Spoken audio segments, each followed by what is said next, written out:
Hello दोस्तों आज की जो कहानी है वो हमें ये सिखाएगी कि प्रेजेंट में जिए कि पास्ट में जिए कि फ्यूचर में जिए।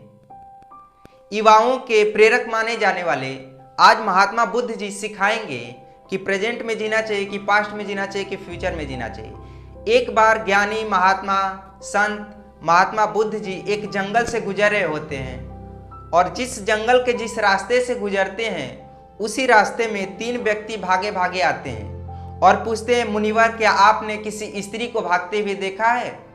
बुद्ध जी बोलते हैं नहीं। फिर बुद्ध जी मुस्कुराकर पूछते हैं, क्यों, क्या हुआ? तो उन तीनों में से एक बोलता है कि वो हम लोगों का सारा धन इकट्ठा करके चुरा कर लेकर चली गई। तो बुद्ध जी मुस्कुराकर पूछते हैं, क्यों, अकारण ही ऐसे लेकर भाग गई? तो उनमें से एक बोलता है कि नहीं, उसको हम लोग लाए थे आमोद प्रमोद के लिए, अर्थात आनंद के लिए, आनंद लेने के लिए लाए थे और वो हम लोग को मदिरा पिला पिलाकर बेहोश करके सारे धन इकट्ठा करके लेकर भाग गई। तो बुद्ध जी मुस्कुराकर बोलते हैं, चलो कम से कम तुम लोग का जो बोझ था हल्का तो हुआ। उनमें से एक गुस्सा होकर बोलता है, ये हम लोग का उपहास उड़ा रहा, मजाक उड़ा रहा है। क्या तू जानता है कि वो धन कितने थे? उतना तू कभी जिंदगी में भी नहीं देखा होगा। लेकिन उन लोगों को नहीं पता था कि जो बुद्ध जी थे उनके पिता इतने बड़े राजा थे कि उनको जिंदगी में कभी भी पैसे की कमी नहीं पड़ती। बुद्ध जी बोले कि मान लो वो तुम लोगों का धन चुरा कर ले गए, ये तो ठीक है, लेकिन तुम लोग अभी भी उससे कीमती धन अपना खो रहे हो। तो उन तीनों में से एक बोला कि ये तो मुनिवर बड़े मूर्ख है, वो धन हम लोगों का चुरा कर ले गई थी कल और हम लोग खोज रहे हैं अभी, अब कौन सा धन गवा रहे हैं। तो दोस्तों जो महात्मा बुद्ध जी बोले वो ध्यान से सुनिएगा और यही सीखने वाली बात है। महात्मा बुद्ध जी बोले कि तुम लोग भूतकाल और भविष्य काल के चक्कर में ये जो वर्तमान काल चल रहा है इसको गंवा रहे हो और इससे बड़ा कोई धन हो ही नहीं सकता। तो एक पूछा कि तब मुनिवर हम लोग क्या करना चाहिए? तो महात्मा बुद्ध जी बोले कि तुम लोगों को वर्तमान पर ध्यान देना चाहिए, ज्यादा वर्तमान में जीना चाहिए। तो उसमें से एक बोला कि आप वर्तमान में जी रहे हैं, क्या कर लिए? तो उन तीनों व्यक्तियों में से एक बांसुरी लिया था। तो महात्मा बुद्ध जी बोले कि मित्र जरा अपना बांसुरी देना।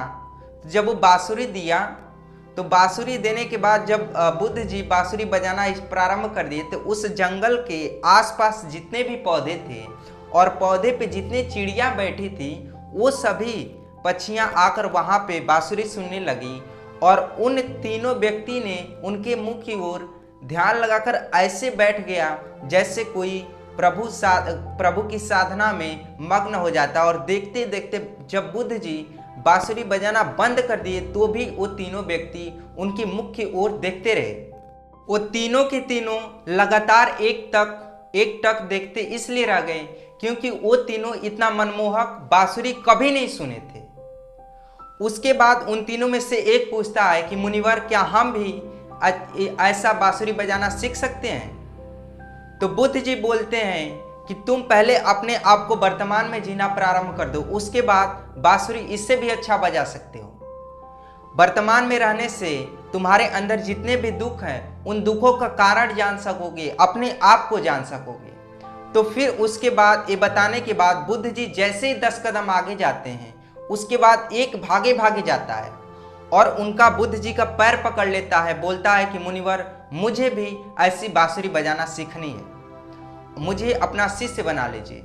तो बुद्ध जी बोलते हैं कि मैं तुम्हारा सारा अहंकार नष्ट कर दूंगा और उसको अपना शिष्य बना लिए। दोस्तों इस कहानी के माध्यम से हमको ये पता चलता है कि जो हमारी मेन जिंदगी है वो ना तो भूतकाल है ना तो भविष्य काल है, ये जो प्रेजेंट चल रहा वही सबसे सुनहरी प्यारी जिंदगी है।